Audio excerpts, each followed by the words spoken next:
Let's start with how sparkling wine is made. We'll focus on the traditional method originating from the Champagne region of France.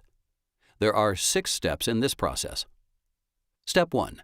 The winemaker uses normal base wines and blends them to achieve the flavor and character they want for their sparkling wine. Step 2. Sugar and yeast are added to the blend. This starts a secondary fermentation. Step 3. The wine is placed in strong bottles and sealed with a crown cap. It's then left to ferment. The carbon dioxide created by this secondary fermentation cannot escape, so it dissolves into the wine and creates bubbles. Step 4. When the second fermentation is complete, the bottles are stored for a period on the lees, so its flavors can be absorbed by the wine. This aging process deepens the flavor complexity of the wine, creating buttery, nutty flavors. Step 5. The bottles are turned slowly from a horizontal to a vertical position, so the lees collects in the bottle neck. This is known as riddling. Step 6.